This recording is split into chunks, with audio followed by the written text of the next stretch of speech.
Good morning, everyone. We are now going to have a special session today, this morning, and an action item here. Um, We have one item, so before that, we'll go ahead and have each of the supervisors introduce themselves. District 1. Good Monday morning.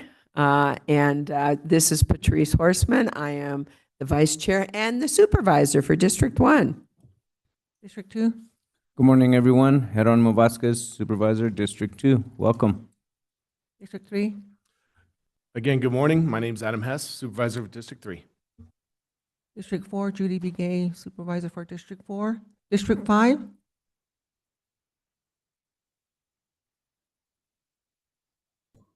Good morning, this is Lena, District 5. Thank you. Thank you. Okay, the action item that we're going to be having is consideration and possible action to approve Resolution 2024-40, approval to levy taxes for FY 2025. Siri? Thank you, Chair and members of the board. So we continued this item from last week. So this is the item to adopt the resolution to establish the Coconino County property taxes for the primary levy and our secondary districts, as well as determining the amount of taxes and special assessments for the various districts, school districts, municipalities, and special taxing districts within Coconino County for tax year 2024, which is fiscal year 2025, on behalf of those entities. So just a few important reminders about this process. It is the county's role to adopt tax rates for our own primary rate, the Public Health Services District, the Flood Control District, the Library District, and the statutorily required Fire District Assistance Tax. It is also the county's role to compile and make available to the public the adopted property tax rates, levies, and valuations for all taxing jurisdictions in the county on a worksheet prescribed by the Department of Revenue, and post that worksheet in a prominent location on the county's official website. The Board of Supervisors does not have the authority to change the tax levy or rates adopted by all the other jurisdictions. Those rates are established and approved by each taxing jurisdiction's Board of Directors. Some may require a truth in taxation hearing or have other statutory restrictions, and those are the responsibility of each jurisdiction to comply with. And then once all of those rates have been received, they're reviewed for accuracy and presented to the County Board of Supervisors for adoption, which is where we are today. And that review process and compilation process involves many county departments. So I also want to just thank once again the Superintendent of Schools office, the Treasurer's office, the Assessor's office, and the Clerk of the Board for all of their roles in reviewing and compiling this information along with finance. You have a handout that has some specific information about tax rates for fiscal year 2025, tax year 2024, including a pie chart of the distribution. I'll just point out that the county treasurer is the tax collector for all of these districts within Coconino County, but the majority do not actually stay with Coconino County, and they get distributed back out again to those districts that we mentioned. And the number one purpose being education. The specific taxes, though, in the applicable jurisdictions, whether it's a fire district or a city or a special district, it all depends on the location of the property and the boundaries of the various taxing jurisdictions that that property resides in. So not all properties have the same taxes applied to it. Other information in your packet is just those districts that had a levy increase greater than 10%. Just so you're aware, in case you get any questions on those, but of course none of those were Coconino County taxing jurisdictions. So we would defer those questions again back to the taxing authorities that set their taxes. Coconino Community College is one of those, and I will also point out that they still have a disconnect with the Property Tax Oversight Commission in terms of their allowable rate. So we are presenting the rate that was adopted by their Board of Directors, and the county treasurer is aware of that as they work through figuring out the appropriate rate moving forward. One thing I will point out from your packet on Thursday, you do have a handout of the rates. There was one district that when we provided the packet on Thursday morning had not fully adopted their rates, and so there has been an update on page 5 of the worksheet, the very last line, the Ponderosa Fire District. So that rate has changed from what was originally presented at 0.3353 to 0.3371. The difference Oh, sure. If you go to the bottom of page 5 and find Ponderosa Fire District. So they adopted a rate that was slightly different than what they communicated to us that they were going to adopt, and that was after the packet going out. So I just wanted you to know that that rate is slightly different than your version that you originally had printed. The difference is a levy change of $801. So it's not overly significant, but I just wanted you to be aware that the one that you have handed out is going to be our final today. This should be the final, yes. That's all. This will be the final, yes. So that is the only change from what you were provided on Thursday. Other than that, I'm ready to take any questions the board might have.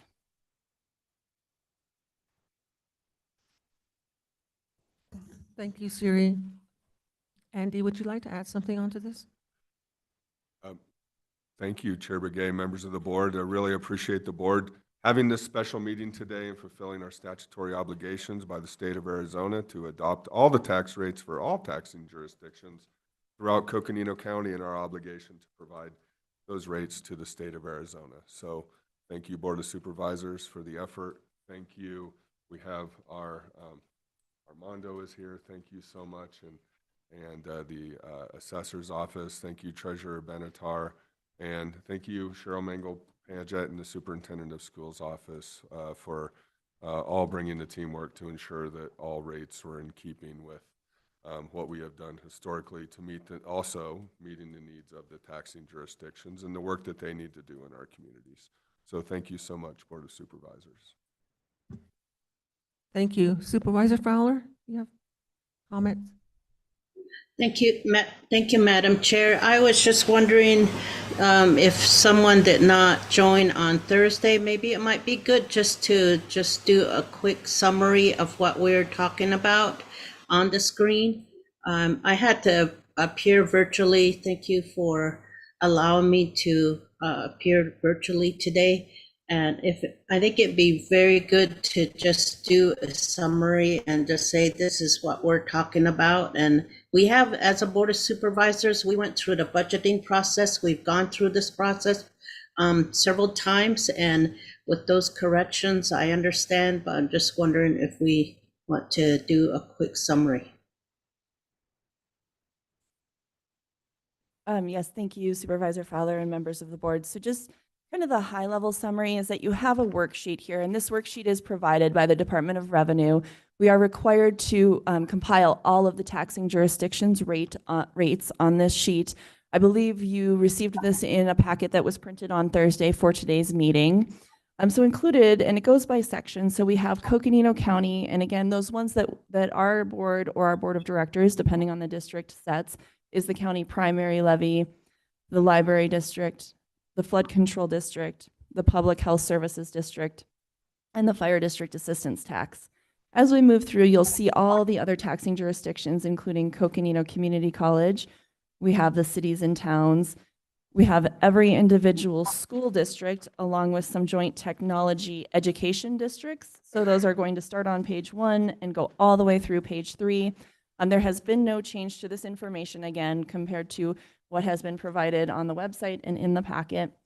As we look at page 4, we start with fire districts. And again, those all by and large have remained the same as the information provided out there, with the exception of the bottom of page 5, the very last line, the bond debt service for Ponderosa Fire District. That one was slightly modified. Again, the impact is $801 to the levy of that district on a $150,000 levy. Page 6 completes our fire districts. And then page 7 has other special districts. So we have facilities districts, other special districts, and then those with special assessments. And again, none of this information has changed from what was provided. We are compiling this information on behalf of all of the boards of these various entities. And so the action today is really to comply with the statute that requires the Board of Supervisors to compile and make available these tax rates on our website and as well to the Department of Revenue. But if there's any questions on any of the specific rates or the modification, I'm happy to answer that. Supervisor Fowler, anything else? Thank you, Madam Chair. No, I just thought it was important just to summarize what we're having a conversation about. we know what we're talking about, but, those that hadn't joined, it may have been, there may have been a question. So I just want to thank all our staff for working on this. This has been a process, and we do this every year. And there's certain districts, like the fire districts, we don't set rates for. Those are just pass-throughs. Education, they're pass-throughs, and it just means that we do not even, we don't collect administrative fees or anything like that. They set their own rates, and we just approve them. It's just a way that the state, that's how it's done here in the state of Arizona. This is not anything new that we're looking at. So I just want to just say that. So thank you so much. And I really don't have any questions. Thank you, Supervisor Fowler. Supervisor Horstman? Yes, and I would echo what Supervisor Fowler has just indicated. This is a little unusual for us. These are coming forward, and they've been established and approved by each of the taxing jurisdictions who have their own board of directors, who also have their own public meetings and their public hearings on this. So these taxing jurisdictions are absolutely set by certain statutory restrictions and obligations, and it comes to us from each one of these taxing jurisdictions as a complete package. We, the board, are not looking underneath to why they did it or their statutory obligations or their statutory requirements. We are assuming that these boards, in fact, did their due diligence, and it's coming forward to us for final approval as required by statute, but after the due diligence was done by these individual boards of directors for these individual taxing authorities. So it's coming to us as a complete package. I also echo Supervisor Fowler's comments to thank our staff. I know this has been time consuming, and I know especially the assessor's office and the treasurer's office. Big thanks for working with our special districts. Sometimes they need a little extra work and a little extra attention, and I want to thank treasurer's office in particular for providing that. So thanks again, and appreciate all the information, and I think we're ready to do our statutory obligation. Thank you, Supervisor Horstman. I have a question. At the bottom of the page that you gave, click on, it says net assets values increased by 5.8%, with 2.5 of that increase attributable to new construction. Can you elaborate a little bit on that as far as, is that across the board, 2.5 across the board? Is that the valuation that was used? Thank you, Supervisor Begay, and I'd love for the assessor's office to come and weigh in as well. But in general, the number that was provided there was speaking to the value that's applicable to county-wide. So in total, the Coconino County primary tax, the community college, so all properties within Coconino County. Every individual property, of course, is different, the way that each property's valuation is determined by statute. And so it doesn't mean every single property will have the same valuation change. Some may increase, some may decrease. So that's the first part that we spoke of, to the valuation increase. The second part on new construction, again, that's the net change for properties that are either being added or taken off of the tax roll, or maybe there was something like, an addition to a property or something like that that's considered new construction. So again, it's a net number, could have some additions in some locations and some subtractions in others. It's just the combined total of the difference. And I don't know if Armando or Casey, you want to elaborate or?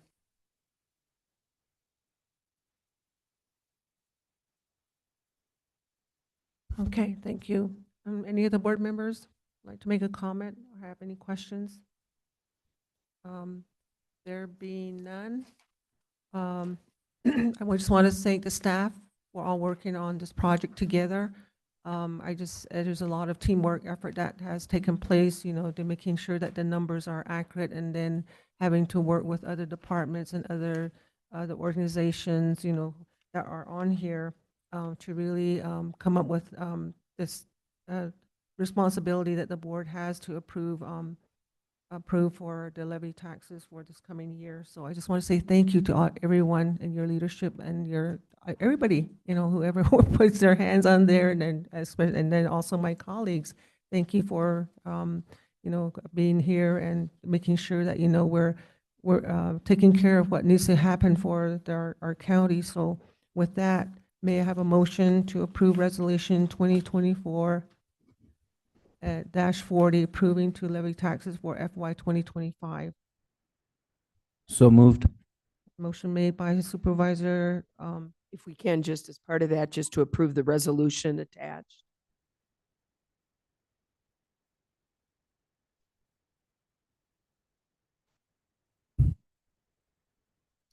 Can we also consider possible action to approve Resolution 2024-40, approval of levy taxes for fiscal year 2025? thank you Supervisor Vasquez. Is there a second? Second. Second by Supervisor Horstman. Are there any other comments, questions? There being none, all in favor, say aye. Aye. Aye. Aye. Oppose? Abstain? Motion carries. Okay, thank you so much, and meeting is now adjourned.